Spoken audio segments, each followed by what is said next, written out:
Jesu kumuna wira kwazo kuzoro rapachitizo yekuti wakadaro Jesu ndasimbira ndakabatsirwa naye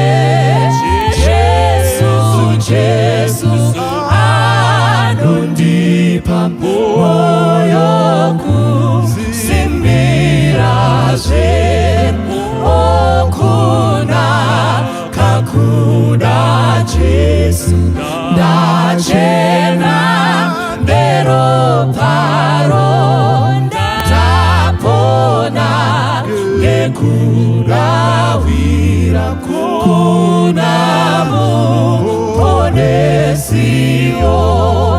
Jesu ndasimbira ndakabatsirwa naye Jesu anondipa moyo kusimbirazve undezva kanaka kwazvo kusimbira kwaJesu kugashira kuna iye rufaro neupenyu Jesu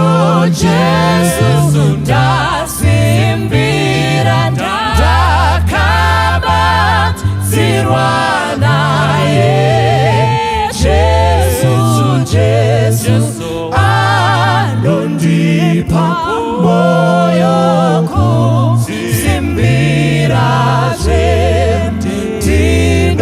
ndinofara ndakadzidza kusimbira kundemi ndinoziva ndichagara pamwe nemwendarini Jesu ndasimbira ndakabatsirwa naye Jesu anondipa moyo kusimbirazve Jesu ndasimbira ndakabatsirwa naye Jesu anondipa moyo kusimbirazve hakuna hama kupenda Jesu hakuna ane umwe hakuna umwe murapa vese hakuna ane umwe anozivane namo Jesu anotungamira tese hakuna umwe kupinda Jesu hakuna ane umwe hakuna umwe mukuru zvebasa hakuna ane umwe asi anozvita munhu hakuna ane umwe anoziva nenamo Jesu anotungamira tese hakuna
Genesis chapter 29 verse 31.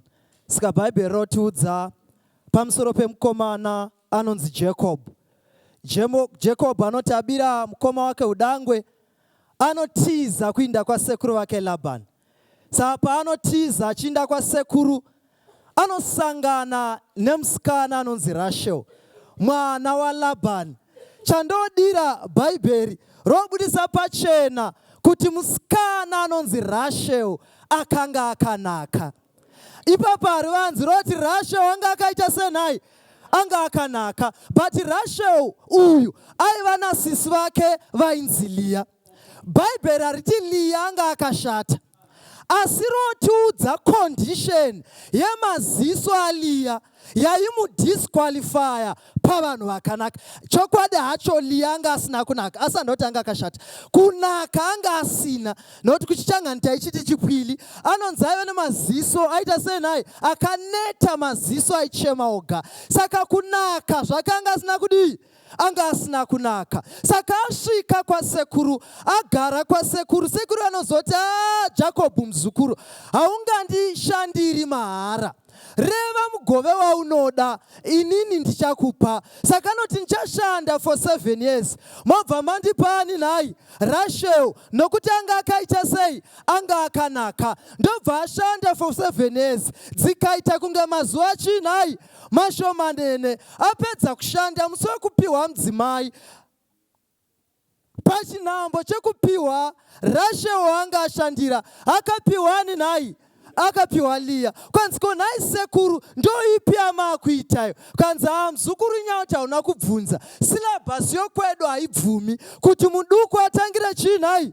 mukuru. Saka iwe uchashanda dzimwe 7 years kuti tikupani nai, kuti tikupe Rachel. Ndobva asanda dzimwe 7 years, ndobva akazopiwa Rachel.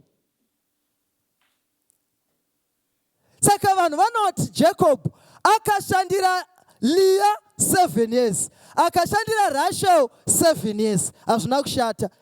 Asi inini handizvibhilivi. Inini ndobhilivha hangu kuti Jacob akashandira Rachel for 14 years. Nekuti first 7 years aiti ndoda Rachel. Paakashanda second 7 years aiti ndoda Rachel. Sata hapa na verse 31 manje. Kurarama nemunamato usina kupindugwa. Verse 31. Zvino Mwari vakaona kuti Leah akanga asingadikanwi vakamuberekesa, asi Rasheu wakanga asingabereki. Saka Jacob washanda 7 years. Ndobva apiwa Leah mukadzi anobereka. Kwanzi Leah ndimudi naso mutarisisaiwo chero nemo makamutarisa Leah zvaakaita iko kushata anga asina kushata anga asina kunaka asi chingomtarisa iwo ndobva ndoda kushanda dzimwe chinai 7 years. After working dzimwe 7 years akuzopiwa Rasheu. Bible rochiti Rasheu wacho akanga asingabereki. Imagine working 14 good years working for a barren Rasheu. Patomboshanda first 7 years akapiwa mukadzi anobereka. Kanza ndisikumuda ndoda uyu wamandinyima kwakushanda 14 years working for a barren Rasheu. Sometimes life haisifeso. Mose ndaifunga kuti vanhu vane ma-CV ari well decorated, vane ma-masters, ma-PhD chichi, ndaifunga sekuti mukaenda pamuforo webasa ndo vanofanira kutanga kuwana mabasa. But munondolaina so nemunhu asina kunyora kana grade 7 chainacho experience yekushanda nevarungu. Kotondi it's like we consider this one inyaya yekuti akashanda nemurungu. You know munhu akashanda nemunhu ane ganda jena hameno varungu zvavanongogona, hameno kamugurumiro kavanoita munhu so zvekuti anova so good kutodarika vanhu vakanyora dissertation. Ndaifunga sekuti vanhu vanoita kunge ende Bible ratiro zvino Mwari vakaona kuti Leah hadikanwi vakamuberekesa, asi Rasheu wakanga asingabereki. Saka ari kukonzera kusabereka kweRasheu ndiani? Makutya kuvakisa. Ari kukonzera kusabereka kweRasheu ndiani? NdiMwari pachavo. Ende manje unozati kana dambudziko rako rikakonzerwa naMwari manje pane disaster. Chero ukaenda kung'anga inonzi ng'anga inogona zvakadii haigoni kukudzikinura. Chero ukaenda kumuprofita kandopuwa mvura nematombo hapana anogona kukusunungura. Haso ose vanhu vekumatambudziko, vanhu vekushawasha anokonzerwa natete vekumba kwenyu, vamwe vacho ndiMwari.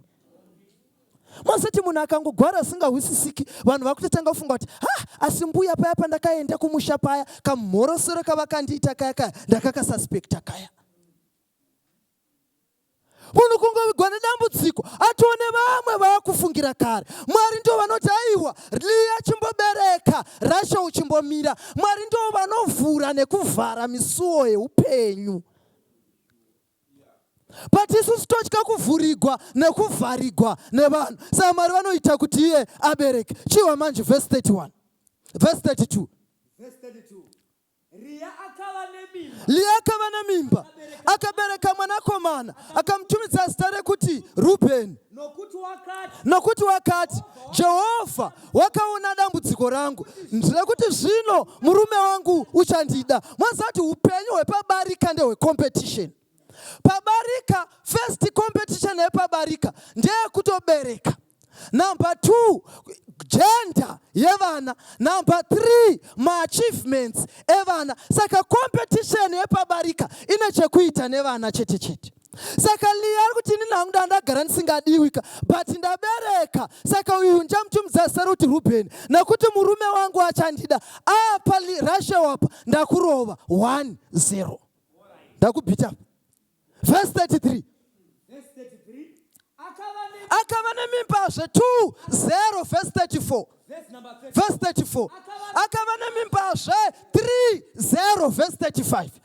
Verse 35. Akava nemimbazve 4-0. Rasheu nekunaka kwako bereka we 0. Rasheu aimuka makuseni so otarisa kwa Leah ona kwakanani kwa manapukeni so ari pawaya so ozvibvunza kuti ko ini Mwari kozova nayo imba ndanzwa ngezvikombore romori kuvapa tenzi. Ingawani vamwe muri kuvapa wani Mwari, vana muri kuvapa wani vamwe Mwari. Ingawa ni mabasa muri kuvapa vamwe vani Mwari, ingawa ni utano vamwe muri kuvapa Mwari, ko ini nhai Mwari kozova rini nhai Mwari? Anenge akatarisa so zvevamwe zviri kuita, vatenga stand yechi2 neyechi3, asi paprapendi takanamata tose wani Mwari, ko iniwo nhai Mwari kozova rini? Akatarisa Lia achibereka, akatarisa Lia achibereka muridzi wemurume mwana wezoro. 0 Chiwamanje chapter 30 verse 1. Chapter 30 verse number 1. Verse 1. Zvino Rakeri wakati achiona kuti habereki. Zvino Rachel wakati achiona kuti haberekeri Jacob vana, akagodora mukoma vake akati kudii? Akati kuna Jacob, ndipe vana, kana usingandipi ndichafa. Nadzimwe nzira ari kuti kudii Rachel? Ari kuti zviri nani kufa pane kurarama nemunamato usina kupindukwa. Hamzana makambowana achiti akutoti ada zvisungirira kuti asadza mupei tambo azvisungirira afe. Inyaya yekuti hamusati mambo experience kurarama nemunamato usina kupindukwa. Kuti angoshayiwa basa, munhu atongoshayiwa basa atova so desperate zvakutodaro. Inyaya yekungoti imimi muri pabasa. Masati vanhu akaropafadzwa naMwari soka vane kamakakuganza kavainako. So munatova desperate kusvika level iroro. Makambonamata Mwari vakaramba vakanyarara. Imimi zviso zvenyu zviri kundiratidza kuti Mwari pamuri kungopfugama muchinamata Mwari vari kukupindurai. Asi regai ndikuudzei, zvakaoma kurarama nemunamato usina kupindukwa. Makambobhadharirwa school fees yakazara, wobhadharirwa registration fee yakakwana, wobva wabuda ne8 U's, makambobuda nadzo? Kana munhu abuda nadzo kaona hamusiye akadaro. Iro zidofo taimuona mwana ukamutambira ukaita, asi munhu anenge makamboisa effort yose inodiwa inoiswa nevamwe. Unoisa same effort umobuda ne8 A's, woisa same effort wobuda ne8 U's. Maverenga bhuku rakafanana, manotsi akafanana, side by side muchita madiscussions wofoira vamwe vopasa. Rachel wanosvika kuti aiwa Jacob shamwari, zviri nani ndife pane kuramba ndichinamata Mwari vachiramba vakanyarara. And ukazoverenga verse 2, Jacob anotozopindura mhinduro inogwadza, anoti ndiri panzvimbo yaMwari kanini akakushayisa chibereko. Asati Mwari vakasakupindura munamato wako, chero waunoti ndiwo mafesi ako epadhuze anokufuratira. Vawaiti ndiwo hama dzangu chaidzo, vawaitemba navo vanokusiya, vanokusema kana Mwari vakaramba vakanyarara muchinamata. Imagine murume wako kudzati ndini here ini ndakakushayisa chibereko. Ende iye Jacob zvasingaiti kuti Rachel arege kugamuchira mashoko ake. Jacob tried and tested, ane vana 4 so far naLeah. Saka singabereki ndiwe? Asi dambudziko rangu, iwe wagadzirisana nyaya dzako naMwari kokoko, inini ndiripo. And ukazoverenga verse 3, anobva atsvaga solution Rachel. Anotsvaga solution yekuita sei? Anotora maid wake, ochiti kumurume, chipinda kuna maid wangu, ndibereke vana through maid. Ndivana nana mai vakarongeka kusvika level iroro, vauti inini zvikaoma kumba kwedu, ndotora maid wangu, ndomisa kumurume, vobereka, timboona vana mai. But ukaona Yuda, munhu akusvika pakuita decision yekusacrifice murume, zvotaridza kuoma kwekurarama nemunamato usina kupinduka. Iwe verse 5 kuti unoti kudi? Verse 5. Verse 5. Akava nemimba, akaberekera Jacob mwanakomana. Verse 7. Verse 7. Saka ruwa 5-0. Ande wa Rachel akava nemimbazve, akaberekera Jacob mwanakomana. 6-0. Mamaid akutobereka muridzi womurume mwana we0. Why verse 9 ndio inondigwadza manje? Verse 9. Zvino Leah wakati achiona kuti waguma kubereka vana, akatora Zipa murandakadzi wake, akamupa kuna Jacob kuti ave mukadzi wake waLeah. Asi toda wombobvunza zvinhu zviri failure. Leah ana vana here? Ane vangani? 4. waguma kubereka unavo folia kwanzo uri kuda game mermaids unofunga soti wakangwara iwewe unofunga soti ndiwe gauna maid manje it's okay kana uchida game mermaid ngatiite game mermaid iwewe wako wabereka vangani 2 ndabva akabereka wekutanga kapo verse 9 verse 10 verse 10 zipa murandakadzi waria akaberekera Jacob mwanakomana 8-0 saka Lia angoti alright wako wabereka vangani 2 it's okay wangu maid achabereka 2 kuitira kuti kuma maid tite 2 square asi wewe sakanga mandaka kurova 4-0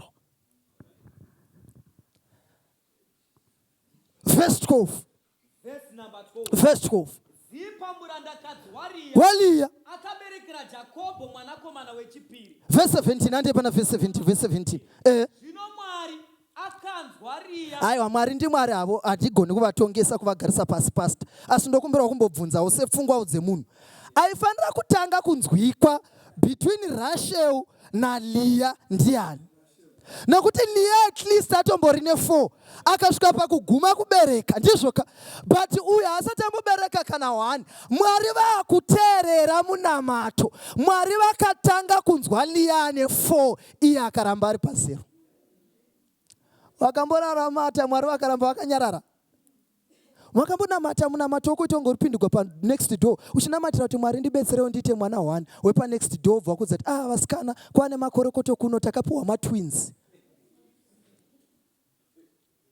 ipedzei verse 17 ipedzei kusvika pana 18 zvino Mwari akanzwa Lia akava nemimbazvo akaberekera Jacob mwanakomana wechishanu Lia akati wakandipa mubayiro wangu kuti ndakapa murandakadzi wangu murume wangu mira ndokumbira kubvunza dei zvekutora murandakadzi wako womupa kumurume wako zvaibhadhara zvemashuwa kuti zvobhadhara aifanira kutanga kubhadharwa nazvo ndiani zvaifanira kutanga kubhadhara Rachel nekuti Rachel ndiye akaintroduce maid but zvakutobhadhara Lia akopa iye muridzi wacho 0 vakambovavanhu vachikuudza kuti it's like vasikana hamusi kunatsonamata ukanatsoita Daniel fast handina kuti musaita Daniel fast handiti asi chimbondoita toda kuti mbondoita Daniel fast handiti mozodzoka motiudza maresults it's like aiwa imi mamuna kuvena kunzwa here kutsanya kwechokwadi ndi Isaiah 58 kuti motora zvekudya zviya mofidha varombo moita sei you see God is going to bless you torai anditoovapa nditika enditi zviite nemwoyo unorevesa mosodzoka moti pawo maresults amusati mamboona achikuudza kuti it's like mazuva ano pabhodha pari kubhadhara pabhodha ukadhila nebhodha anything chinenge kuita unonyora kuti nya asi umwe uchimuona atosumuka atoenda ari kuzviintroduce asi kumubhadhara asi asina wari kutokopa wacho ndiye ari kubhadhagwa nazvo handida kuti timanye tusvika pana verse 22 tinamati verse 19 verse 19 Ria akava nemimbazve verse 21 verse 21 verse 21 pashure akazobereka mwanasikana 11-0 vakwana asi vhesi andachingoda kungotsvaka nguva yesei ndi verse 22 ndinoida zvikuru tinamari verse 22 zvino Mwari akarangarirawo Rachel ndozvandinoda izvi zvino Mwari wakarangarirawo Rachel and God remembered Rachel regai ndikuudzai vana vaMwari Mwari achakurangarirai handizivi yava nguva yakareba sei muchinamata Mwari vacharamba vakanyarara chandinoziva mukukwana kwenguva nekuzara kwayo Mwari achakurangarirai mozati chinogwadza pakusapindigwa kwemunamato ndakazoona kuti hakusi kusapindigwa kwemunamato chinogwadza pastor kuona vamwe vachipindugwa wako usingapindugwi but regai ndikuudzei vana vaMwari Mwari vakurangarira Rachel vakamurangarira nemwana mukomana anonzi Joseph inyaya yekuti hamuzivi Josefa. Don't worry, vanalia vachirangarigwa nana Ruben. Ruben akaita upombwe nemukadzi wababa vake. Don't worry, pavanorangarigwa nemhombwe. Wait for your special Joseph. Ruben pavanorangarigwa vanalia vanorangarigwa nana Judah. Judah akaita upombwe nemuroora wake Tamari. Don't worry, pavanorangarigwa nana Judah. Wait for your special Joseph. Don't worry, pavanorangarigwa na Simeon na Levi. Simeon na Levi hanzvadzi yavo Dina yaita upombwe, vakabudisa munondo vakauraya varume veguta rose. Don't worry, vamwe vachiropafadzwa nevaurai. Wait for your special Joseph.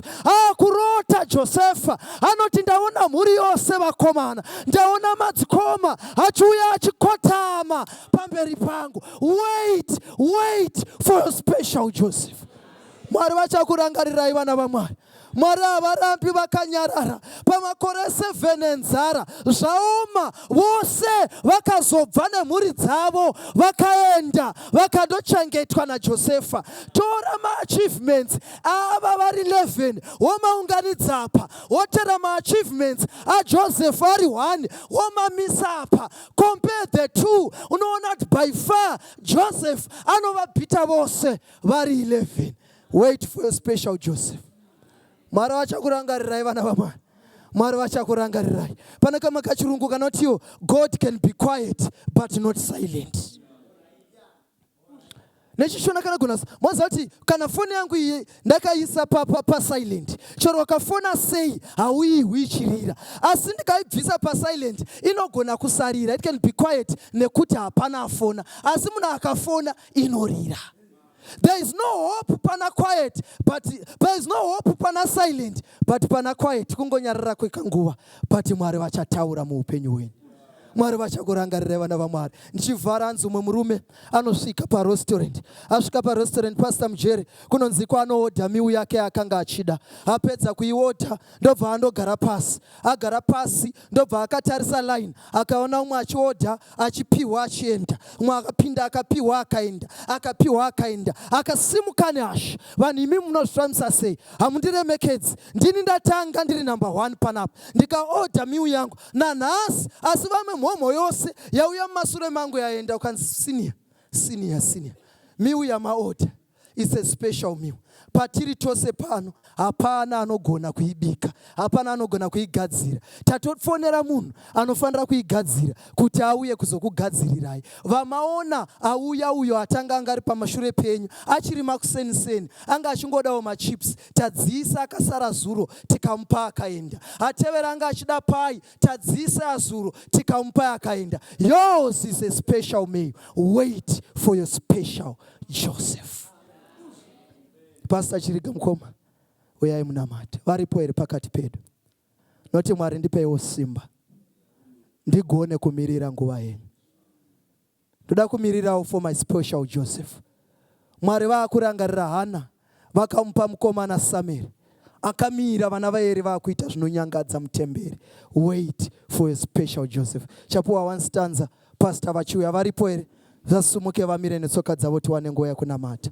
Mwari ndipeiwo simba ndigone kumirira nguva yenyu.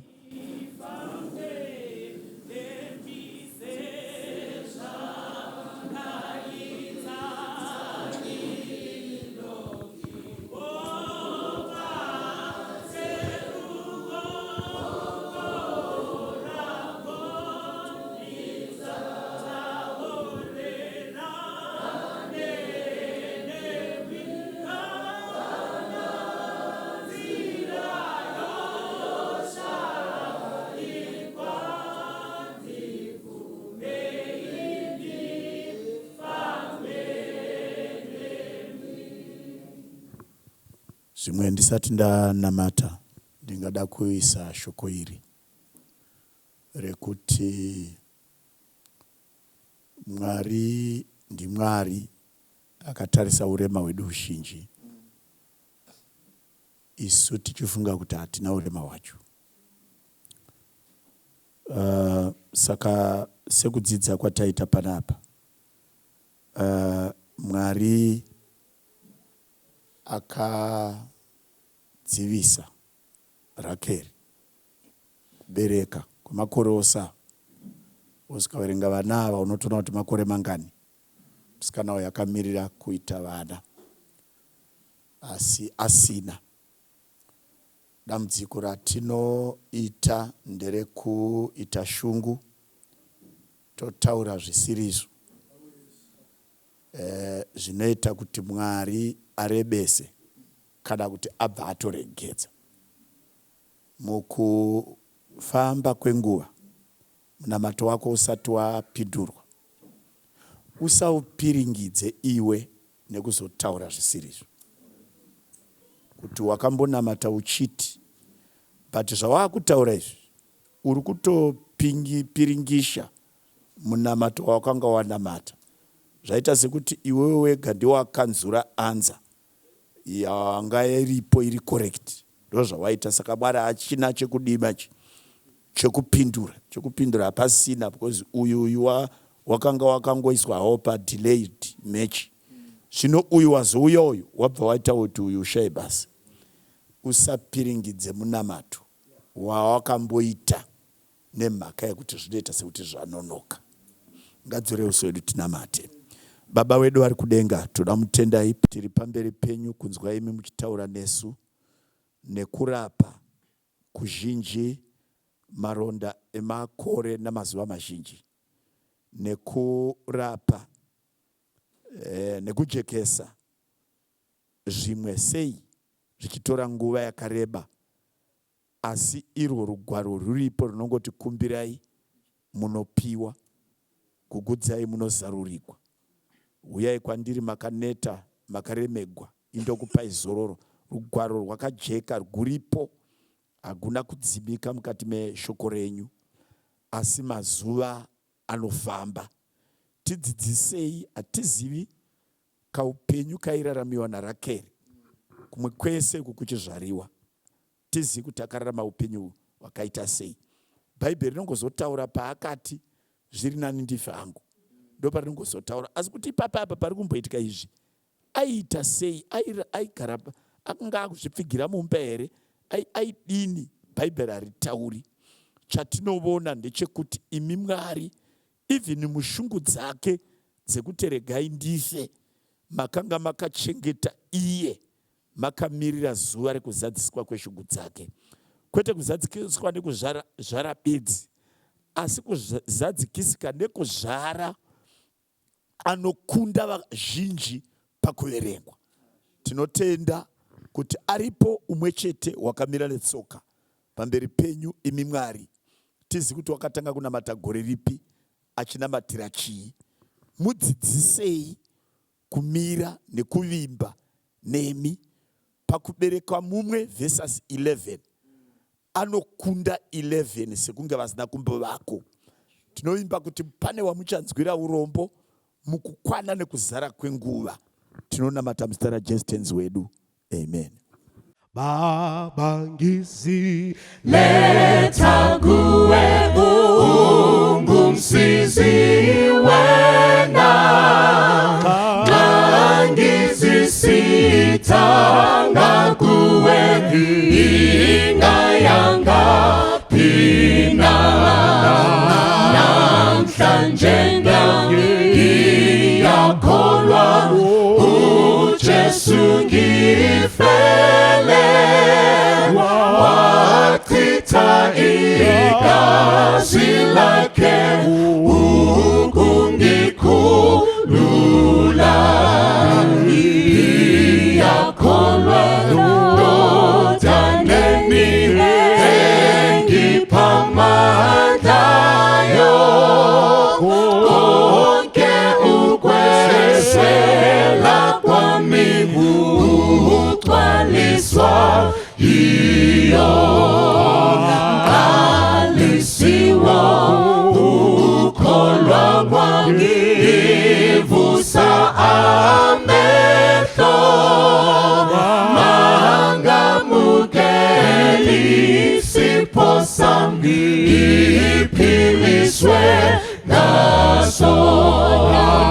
Namhlanje nami ngiyakholwa uJesu ngifele,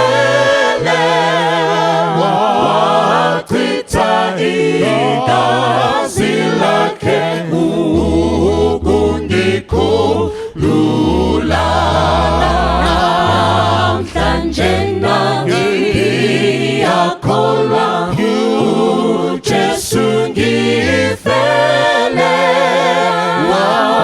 Wakritaji kazi lake Ukungikulula.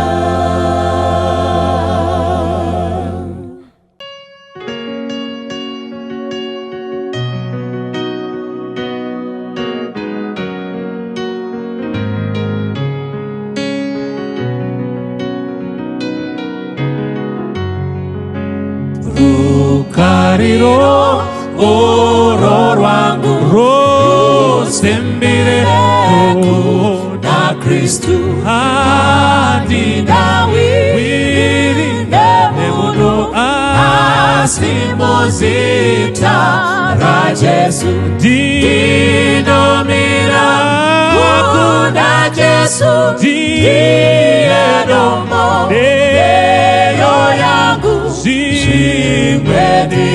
Dichayura zangu kuti awi kwa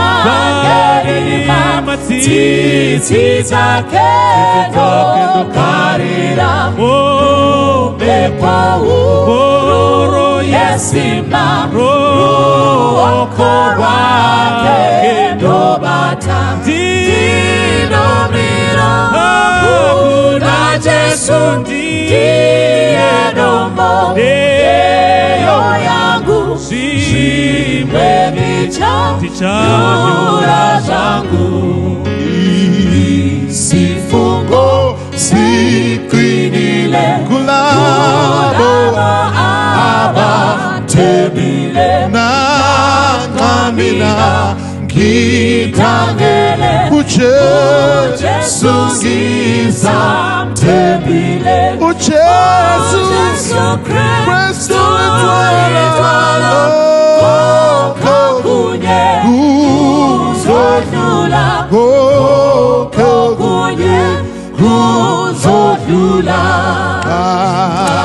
Kukala itilongo Kuyena Kikupugele Kikogise Gobungwele Eskodeni Yovela Jesu Kristu itwela Kokunye Kuzodula Kokunye Kuzodula